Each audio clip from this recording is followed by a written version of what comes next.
Let's start with the basics. HDFS stands for Hadoop Distributed File System. It's a storage system that's built to handle very large datasets. Two key features are scalability and fault tolerance. Scalability means it can grow as your data grows, and fault tolerance means it can handle hardware failures without losing your data. So, if you're dealing with big data, HDFS is designed to be a reliable storage solution. Now, what are the main characteristics of HDFS?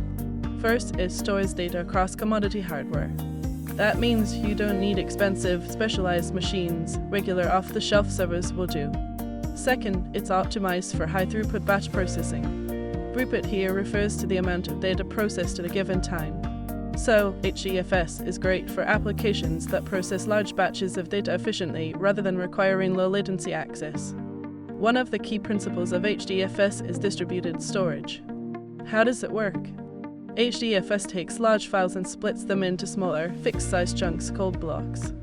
These blocks are then stored across multiple machines in a cluster. This distribution allows HDFS to store files that are much larger than the capacity of any single machine and enables parallel processing.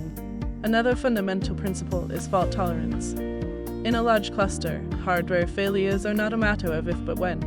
HDFS handles this by automatically recovering from node failures. How? It uses replication. Each block of data is copied multiple times and stored on different machines. So if one machine fails, the data is still available from another. This ensures that your data remains safe and accessible. Now, let's talk about the NameNode. The NameNode acts as the master server in HDFS. It's the brain of the system. Its main role is to manage the file system metadata and control client access to files.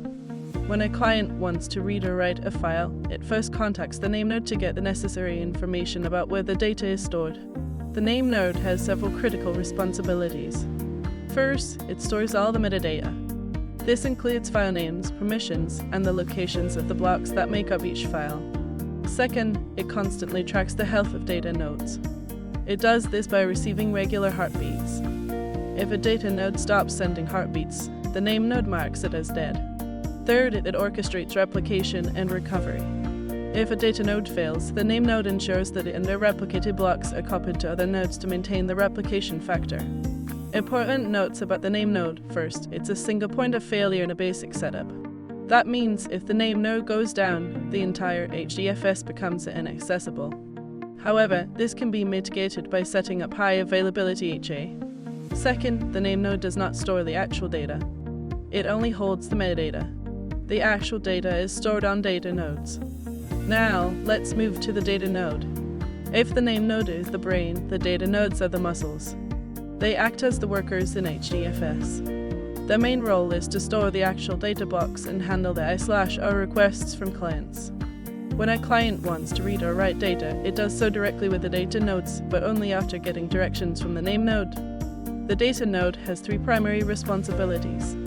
First, it stores the data blocks and also handles replication when instructed by the NameNode. Second, it sends heartbeats to the NameNode to report its health and also sends block reports, which are lists of all the blocks stored on that node. This helps the NameNode keep track of block locations.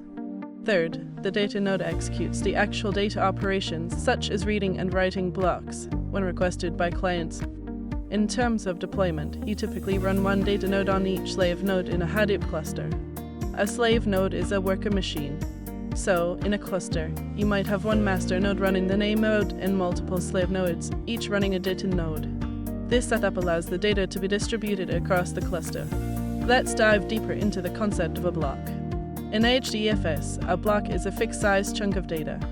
In modern Hadoop distributions, the default block size is 128 megabytes. So, when you put a file into HDFS, it's automatically split into 128 MB blocks. If a file is smaller than 128 MB, it still occupies one block, but it doesn't take up the full 128 MB on disk. Why does HDFS use blocks? There are several reasons. First, blocks allow HDFS to support files that are larger than the capacity of a single disk. Second, it simplifies replication and fault tolerance. Instead of replicating entire files, HDFS replicates individual blocks.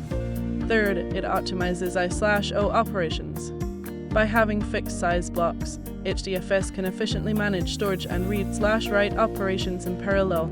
Here's a simple example. Imagine you have a 1 GB file. Since the block size is 128 megabytes, this file would be split into 8 blocks. That's because 1 GB equals 1024 megabytes, and 1024 divided by 128 equals exactly 8. So, HDFS would store this file as 8 separate blocks, which could be distributed across multiple machines. The purpose of replication in HDFS is to ensure data durability.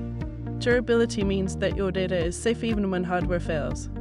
By storing multiple copies of each block, HDFS can survive the loss of a machine without losing any data. This is critical in large-scale systems where hardware failures are common. So, how does replication work? The default replication factor in HDFS is 3. That means each block is copied to 3 different data nodes. So, even if 2 data nodes fail simultaneously, you still have 1 copy left. The NameNode is responsible for making sure that the replication factor is maintained. If a data node fails, the NameNode will initiate replication of the blocks that were on that node to other nodes. HDFS uses a smart replica placement strategy to balance reliability and performance. The first replica is stored on the local node, the same node where the client is writing. The second replica is stored on a different rack. This provides rack-level fault tolerance. The third replica is placed on a different node in the same rack as the second replica. Why? Because putting the third replica in the same rack as the second reduces cross-rack traffic. This strategy ensures that even if an entire rack fails, you still have 2 copies of the data, the first one on a different rack and the third one on the same rack as the second, but that rack is different from the first. Actually, if the first rack fails, we lose the first replica, but the second and third are on another rack. So we have 2 copies there. This minimizes the chance of data loss and optimizes network traffic.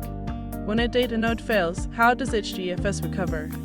The NameNode is constantly monitoring the data nodes. If a data node stops sending heartbeats, the NameNode marks it as dead. Then, it checks which blocks were stored on that node and are now under-replicated. For each of these blocks, the NameNode triggers replication. It instructs one of the remaining replicas to be copied to another data node. This process continues until the replication factor is restored.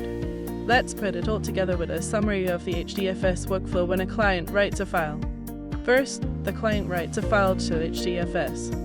HDFS splits the file into blocks. Second, the client contacts the NameNode, which assigns the blocks to specific data nodes. Third, the data nodes store the blocks and replicate them according to the replication policy. The client writes the data to the first data node, which then forwards it to the next, and so on. Finally, the NameNode constantly tracks the locations of all blocks and, if needed, uses the replicas for recovery in case of failures. This entire process ensures that data is stored reliably and efficiently in HDFS.